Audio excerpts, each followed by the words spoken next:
حضرت اسماء بنت ابی بکر صدیق فرماتی ہیں کہ نبی پاک صلی اللہ تعالی علیہ وسلم نا حرم شریف میں داخل ہوئے ایام مکہ میں، مکے کے دن تھے، حضور حرم مکہ میں داخل ہوئے۔ کافروں نے، ابو جہل نے پہلے سے سازش کی ہوئی تھی۔ جیسے ہی حضور اندر داخل ہوئے تو شور کرنے لگا، کہنے لگا یہ تمہارے بتوں کو برا کہتے ہیں اور تمہیں شرم نہیں آتی، یہ تمہارے معبودوں کو گالی دیتے ہیں، معاذ اللہ یہ برا کہتے ہیں، میں خیال نہیں آتا۔ لوگوں کو اشتعال دینے لگا، لوگ مختلف جگہوں سے اکٹھے ہو کے حضور کے گرد جمع ہو گئے۔ آپ نے کہا ہے کہ بت جھوٹے؟ حضور فرمانے لگے کہا ہے۔ آپ نے کہا ہے کہ یہ کچھ نہیں کر سکتے؟ فرمایا کہا ہے۔ آپ نے کہا ہے یہ کوئی نفع نقصان نہیں دیتے؟ حضور فرمانے لگے کہا ہے۔ رسول کائنات صلی اللہ علیہ وسلم سے جو سوال پوچھا حضور نے بیان کیا۔ چاروں جانب سے وہ نبی کریم پر ٹوٹ پڑے، معاذ اللہ، مارنے لگے۔ حضرت صدیق اکبر گھر میں بیٹھے کھانا کھا رہے تھے، کسی نے کہا ابو بکر وہ تو حرم میں حضور کو مار رہے ہیں، نہ سر پہ ٹوپی نہ پیروں میں جوتا۔ ابو بکر دوڑے، سر پٹ دوڑے، بھاگے۔ حضور زمین پہ لیٹے ہوئے تھے، وہ تکلیف دے رہے تھے۔ حضرت صدیق اکبر نے 2 کو پکڑ کے ادھر پھینکا، 4 کو ادھر پھینکا، 5 کو ادھر پھینکا۔ ایک جملہ بار بار زبان سے کہتے، ظالمو انہیں مارتے ہو جو تمہاری نجات کا سامان لے کے آئے، انہیں تکلیف دیتے ہو جو کہتے ہیں اللہ میرا رب ہے، انہیں مارتے ہو، شرم نہیں آتی؟ اب انہوں نے حضور کو چھوڑ کے تو جناب صدیق اکبر کو مارنا شروع کیا۔ حضرت صدیق اکبر، عقبہ بن ابی معیط، عتبہ اتیبہ، ان کے ہاتھوں میں جوتے تھے۔ آج کل جوتے وہ نہیں ہوتے جو اس زمانے میں تھے، جوتا ہوتا تھا لکڑی کا، کھڑاؤں کہتے تھے، وہ جوتے پکڑ لیے اور جناب صدیق اکبر کے سر پہ مارنے شروع کیے۔ سر پہ جوتے لگ رہے ہیں، لگتے جا رہے ہیں، خون بہتا جا رہا ہے۔ حضرت صدیق اکبر نے بازو کھولے ہوئے، بے ہوش ہو کے گرے۔ حضرت اسماء کہتی ہیں میرے والد کو لوگ گھر لائے تو سر بھی سارا لہو سے بھرا ہوا تھا، چہرہ بھی سارا لہو سے بھرا ہوا تھا۔ عشق تے اگ دوویں ایک برابر، عشق تے اگ دوویں، عشق تے اگ دوویں ایک برابر، پر عشق دا سیک ودھیرا، اگ تے ساڑے ککھ تے کانے، عشق ساڑے تن میرا، اگ دا دارو می تے پانی، کوئی دسے ہاں پلا عشق دا دارو کیڑا، سجنا اتھے کچھ نہیں ہو بچدا جتھے عشق ہران دا ڈیرا۔ حضرت صدیق اکبر کو گھر لائے تو لہو لہان ہے سارا وجود، خون بہ رہا۔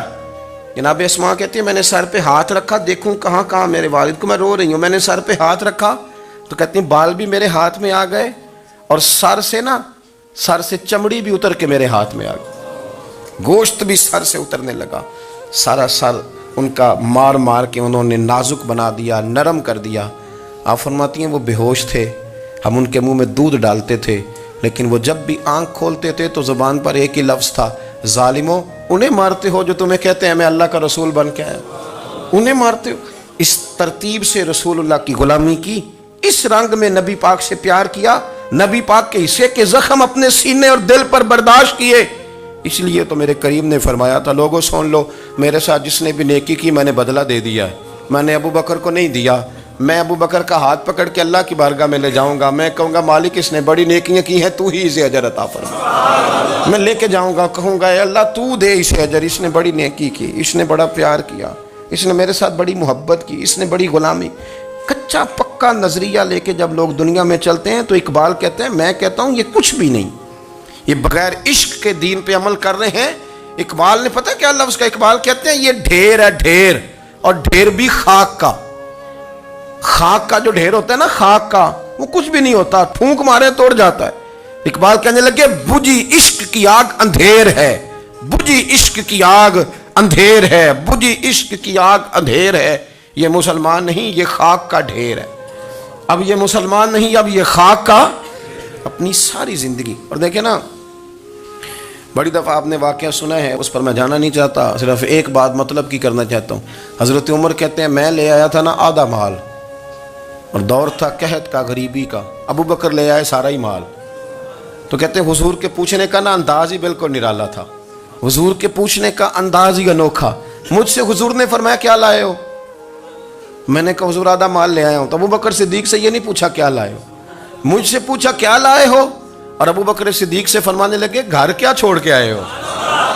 کہتے ہیں وہ جو پوچھنے کا انداز تھا نا، سوالوں میں جو فرق تھا وہ فرق ہی بڑا انوکھا تھا۔ میں نے کہا عمر تو یہاں تک پہنچ سکتا ہے؟ یہ تو بڑا لمبا چوڑا کھاتا ہے، تم کیسے پہنچے گا؟ حضور کے پوچھنے کا انداز، مجھ سے پوچھا کیا لائے ہو؟ اور ابو بکر صدیق سے فرمانے لگے گھر کیا؟ کہتے ہیں وہ بھی بڑے سے آنے تھے، انہوں نے یہ نہیں کہا حضور سارے لے آئے، یہ نہیں کہا کہ حضور گھر خالی چھوڑا۔ کہنے لگے حضور میں کوئی لوارث تو نہیں نا، میں کوئی کنگال تو نہیں نا، رسول اللہ کا ماننے والا ہوں، کیا گھر چھوڑا کے آئے ہو؟ تو کہنے لگے حضور گھر اللہ چھوڑ آیا ہوں اور اللہ کا رسول چھوڑ کے آیا ہوں، حضور بھرا ہوا ہے میرا گھر، بھرے ہوئے ہیں میرے خزانے، میں کوئی کنگال ہوں؟ میں کوئی ایسا ہوں؟ میں محبوب کریم کا غلام، بھرا ہوا گھر چھوڑ کے آیا ہوں، خدا بھی میرے گھر میں اور رسول خدا بھی۔ کہنے لگے سونیا جس پر آپ کی نظر کرم ہو، جس کو یہ خزانہ ملے کہ ساری کائنات جس رسول کے لیے بنی اور جس کے لیے انبیاء دعائیں مانگیں کہ اے اللہ ہمیں ان کی امت میں بنا دے، فرمایا ساری دنیا جن کے لیے بنی، غار ثور میں اس محبوب کو 3 دن تو میں نے گود میں سلایا ہے، جن کے لیے سارا کچھ بنا وہ سارا خزانہ تو میری گود میں ہے، تو حضور میں کوئی کنگال تو نہیں نا، وہ سارا کچھ تو میرے پاس۔ حضرت رومی نے لکھا ہے کیسے ابا جب عشق میں جاتے تھے تو وجد بھی کرتے تھے، وجد بھی، لیکن یہ بھی اس کو ہوتا ہے نا جس کا کوئی ہو، جن بندوں کو پتہ نہیں نا اس رستے کا یہ کیا ہے، تو مقدر سکندر کا دیکھو پیاسے چلے جا رہے ہیں کنارے کنارے، پتہ کو نہیں ہوتا، دور کھڑے ہو کے تنقید کر رہے ہوتے، پتہ نہیں نا بیچاروں کو، وہ مزہ چکھا نہیں، نہ اس داستان سے گزرے ہیں، نہ کبھی وہ رنگ ان پہ آیا ہے، نہ وہ شام کبھی آئی ہے جب وہ کسی کے لیے رو کے رات گزار دے، نہ انہیں خبر ہوتی ہے، وہ دور کھڑے ہو کے کہانیاں سنا رہے ہوتے ہیں۔ تو مجھے کبھی لوگ کہنا فلانا بندہ اعتراض کر رہا تھا، تو میں کیوں تھا باندھا ہے؟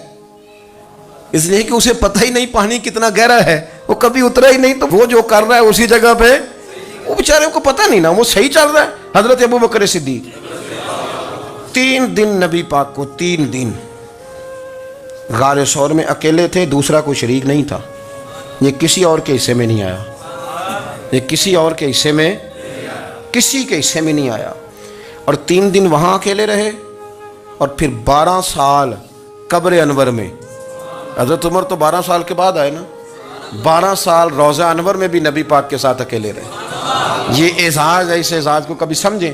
عارف رومی کہتے ہیں کہ دن حضرت عمر نے جا کے منت کی، کہنے لگے ابو بکر تو میرا یار ہے، میرا تیرا یارانہ ہے، ایک بات میرے ساتھ پیار کر۔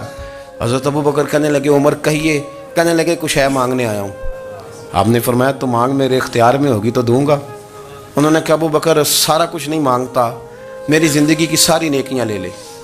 اور ان کی زندگی کی نیکیاں کتنی ہیں؟ حضور نے فرمایا جتنے آسمان کے تارے ہیں، اتنی عمر کی نیکیاں ہیں۔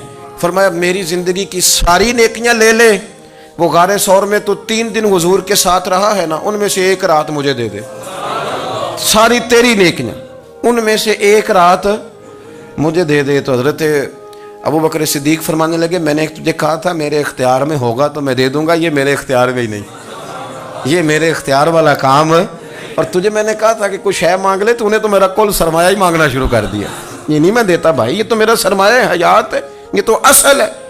بٹھا کے اپنے محبوب کو اپنے پہلو میں، جو لوگ کچھ نہیں کرتے وہ بھی کمال ہی کرتے ہیں۔ حضرت ابو بکر صدیق رضی اللہ تعالیٰ عنہ نے نا رسول اللہ کی غلامی کی، نبی پاک کا ادب کیا، حضور کا اکرام کیا، اپنی زندگی لگا دی، حضور کی رضا کو پا گئے تھے، سمجھ گئے کہ حضور اس بات میں راضی ہوتے ہیں، یہاں حضور ناراض ہوتے، وہ سمجھ گئے، ہر اس چیز کا خیال رکھتے، ہر اس شے کا جو میرے رسول پاک صلی اللہ تعالیٰ علیہ وآلہ وسلم کو پسند ہے۔